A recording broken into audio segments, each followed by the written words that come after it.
Oh, and don't forget, let's go Mets. Peace.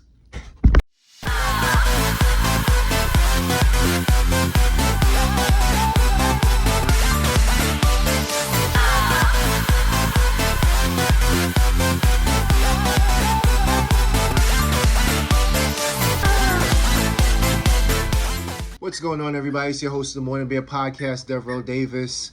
Quick video going on right there. What you hear in the background is my second dog, Bree, and she's making noise. She's the co-host. I know you see it. You see the Mets tattoo I got right here. This is what I got for my birthday from my girl. She, I wanted to get a Mets tattoo somewhere on my body, so I got a Mets tattoo on my bicep so it could show. I could rep my team wherever I'm at. Everybody know from New York. Everybody know I'm a Mets fan, so I'm able to rep it. I'm able to show it off in the gym when I'm working out, when I'm hitting them biceps and everything, and hitting any upper body movement with the shirt off or with the short sleeve shirts or the just, whatever, cut off tee or whatever. You see, now I'm a Mets fan. Not only you will see the Mets hat or the Mets gear on me, or even on my car, there is Giants, New York Giants, New York Football Giants, and New York Mets license plates on the car. So you'll know, but you'll see it also. Boom, it's going to be here till the day I leave this planet. But anyway, moving on to some Mets news, because that's what you came here for. You didn't come here for my tattoo. By the way, baseball went back to normal on July 22nd, which was my birthday, my 42nd birthday, my Jackie Robinson birthday. Mets came out with a stinker. We're just going to recap the first two games since this happened. And since I had this tattoo, it's been 2 games. We're 0-2. So don't blame me, just blame bad offense. And this is what we came here to talk about. How could we fix this offense that looks so bad against, granted, 2 good pitchers, one that we notoriously always have trouble against, and one that we shelled last time in Ian Snell. Last time we seen him in San Diego, we shelled him, and this time we couldn't figure him out. As historically this season, we had a lot of trouble with left-handed pitching. Okay, that's my co-host, and you're going to hear them in the background. We had a lot of trouble with left-handed pitching, and, we've been having trouble with just all types of starters this year. That's why we went ahead and got some left-handed power in Vogelback from I'm bad with names, as you know already, in Pittsburgh. He's going to be kind of like a Dom Smith replacement. He's going to be left-handed bat as our DH. Right-handed right now is still JD Davis, but that's nothing that I really want. Now, what I think they could do with Vogelback, I'm not really a fan of this move as much as some people are, and I'm not as down on this move as much as some people are too. I'm kind of like, in the middle with it. And basically, we gave up Colin Holliman, who I believe was going to be a nice key piece going down the stretch in our bullpen, which we need a lot of help in, because I'm not really like fully invested and confident in anybody besides Diaz and Ottavino. So we do need bullpen help, and Holliman was becoming that person along with Medina and Lopez. They were becoming that type of person that I could put them definitely above Lugo, maybe even above Drew Smith, depending on what type of day in the week it is. And it was just, and May is coming back, so that's a good thing. But as of right now, we gave up Holliman, so we're a little bit down in the bullpen. I believe these are things that we're going to address. We have 1 week to address it. It's August 2nd, the trade deadline. We're approximately 7-8 days away from that trade deadline. And I believe you're going to see a lot of different potential trades happening, potential trades taking place. But what this video is about is basically about offense. We'll talk about relievers maybe later on in the week, if a trade's not already made.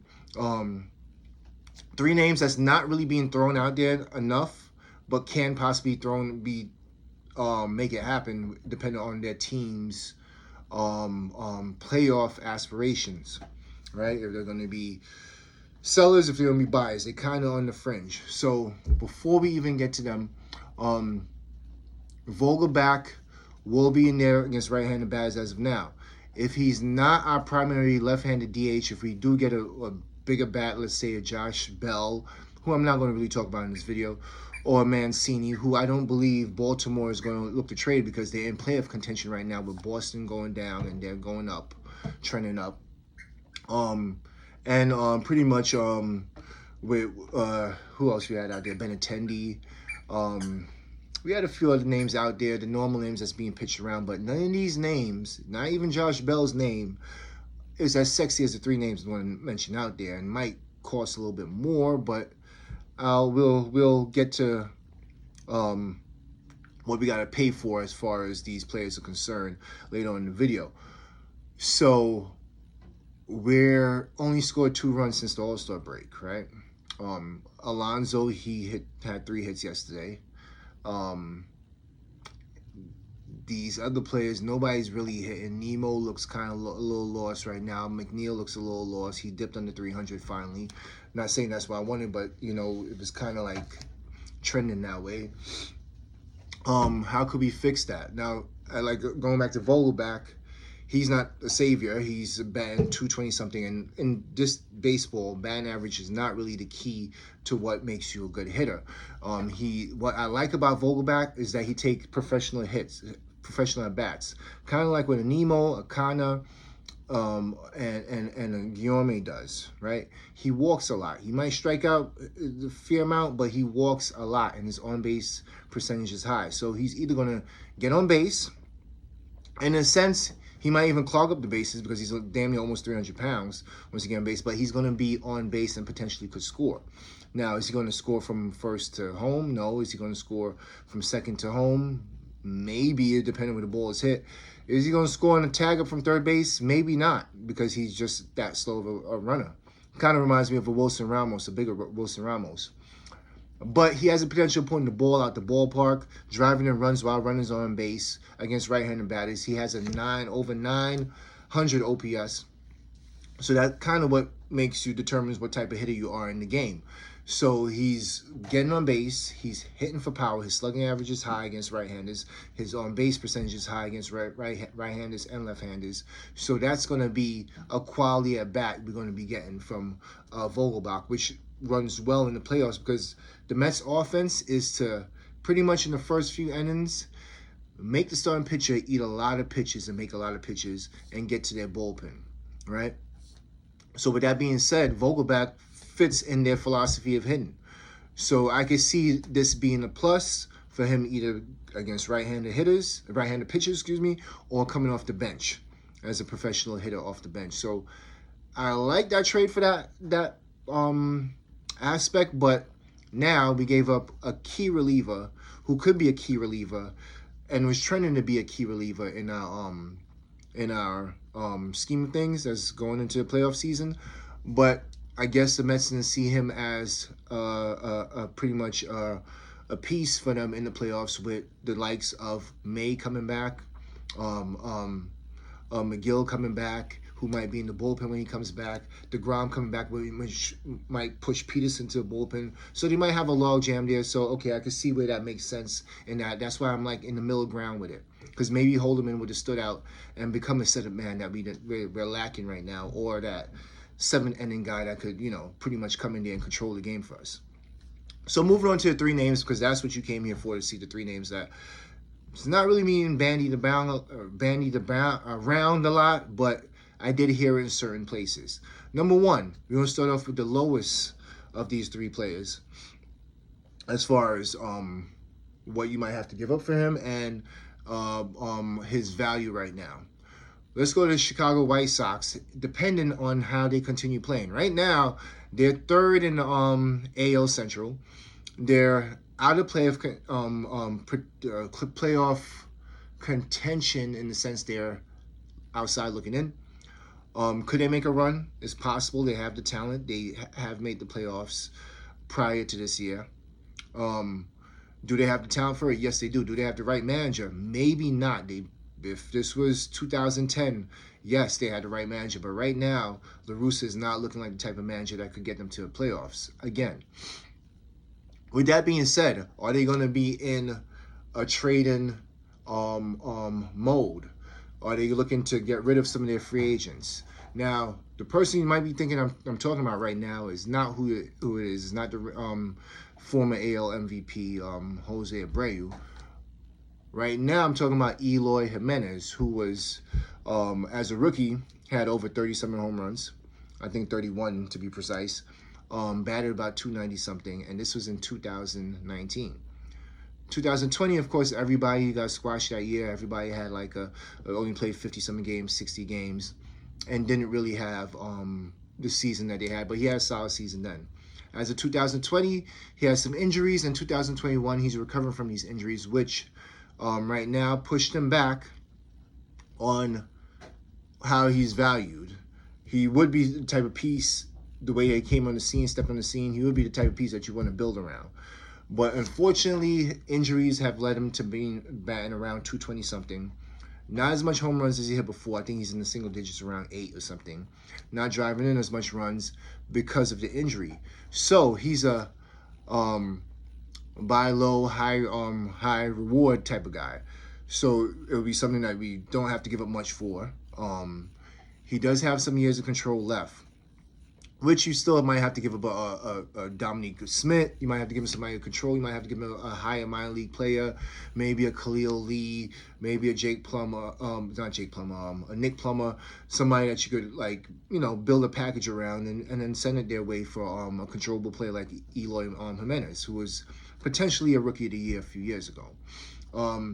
In my opinion, he reminds me of a Jorge Soler, big, tall, DH type. Could play left field if need be. About 6'4", 260, big beast of a bat, where the ball just flies off his bat. He looks like a David Winfield, in all overall the way his stature and demeanor looks like a David Winfield to me. So, would you like to see Eloy Jimenez right now batting 220 something, but potential out the roof, a 30+ home run guy when healthy, maybe a 100 RBI guy when healthy? Could hit for average. He batted about 290 his only year that he played over 100 games. And even his second year, when he had the injuries, he batted about 280 when he came back from the injuries. Would you like to see him maybe in left field, maybe in DH, maybe batting behind Alonso, maybe being your primary DH, maybe being platoon with Vogelbach? He's the right-handed guy, Vogelbach's the left-handed guy. Would you like to see that? Why not? All right, we're going to move on to the other two players because we're going to make this quick.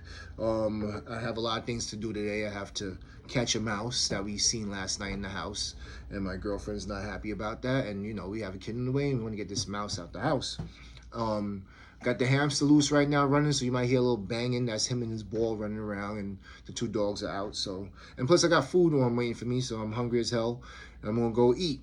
But we got two more names to talk about, and we didn't talk about him the first time with Chicago White Sox, but we're going to talk about him now, Jose Abreu, who's going to be a free agent after this season. About 35, 36 years old, a little bit on the older side. Won't have to give up much. He's the former MVP in 2020. This guy just rakes. Like I'm trying to remember everything off the top of my head because I ain't do notes, but I think he's a 3 to 4 time All-Star.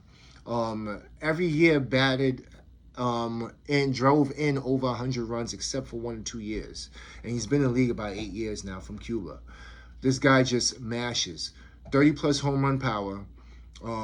Hits for average. Walks. Don't strike out as much. You put him behind Lindor and Alonso, a right-handed bat right there. I think we're cooking with grease right now if you put him there, because this guy just drives and runs. He will always remind me of a poor man's Albert Pujols. I think this guy is primed for a postseason run. He wants the playoffs. Please sign me up to Jose Abreu. He's going to be a free agent this year. He could come to New York. He might walk this year from Chicago. They might have to get something back from him. He might want to go to Miami because he's a Cuban connection down there. There's even a Cuban connection here in New York that you could come up here and play if you want to re-sign after the year's over. Bring him to New York. Bat him behind Alonso to protect him. We're good. It's good as gold. I mean, it's going to be a longer lineup, a harder lineup to pitch to. He's going to handle our left-handed pitching problem that we have and bat against left-handed pitchers. Vogelbach might come in there and get some bats against righties.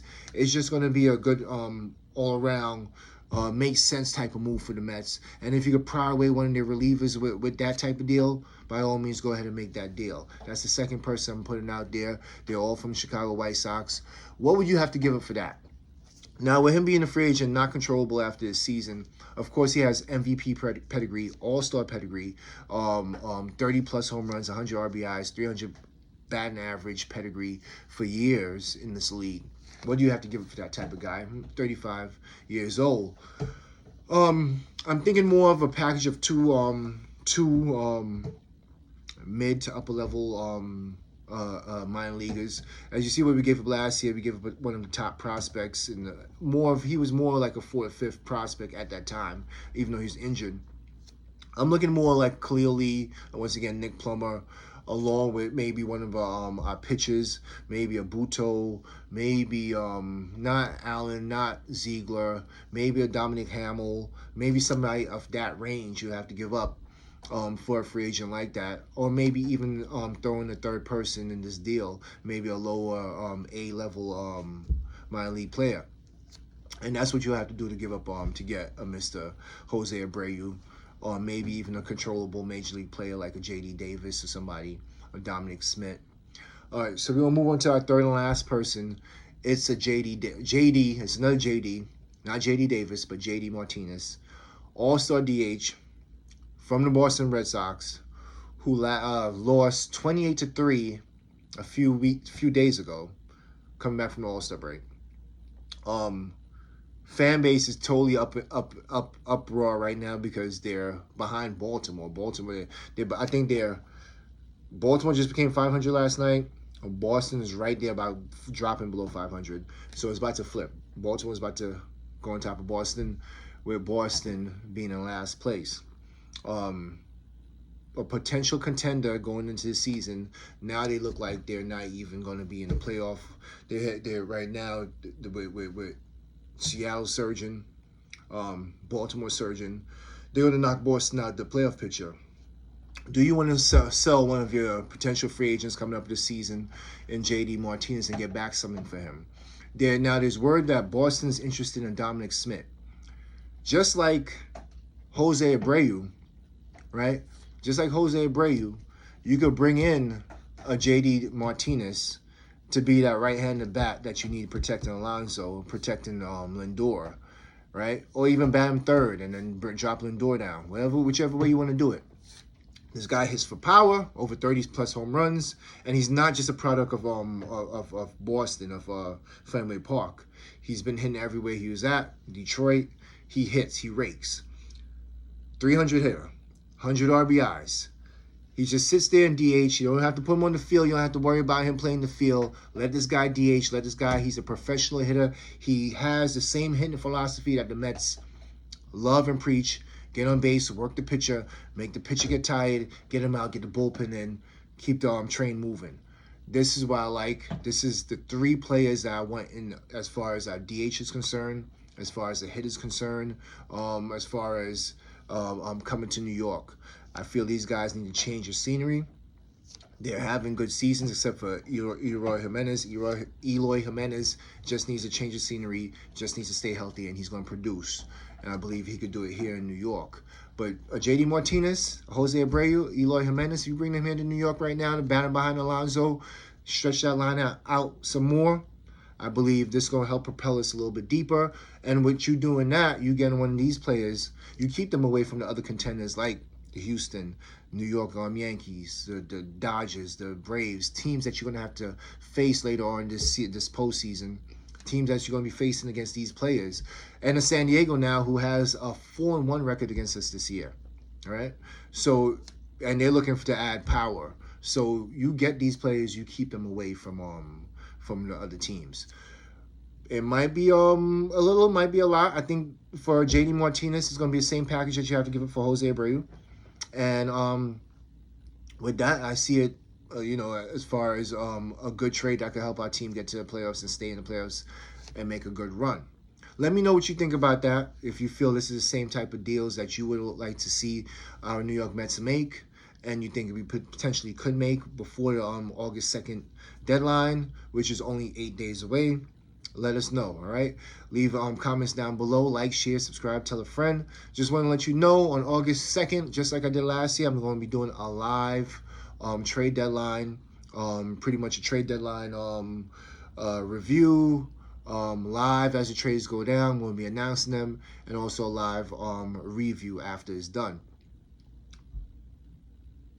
Just remember, there is no August 31st this year. All the trades are going to be done August 2nd. All transactions are going to be done on August 2nd for the playoff run. So please, by all means, view, watch, tell a friend.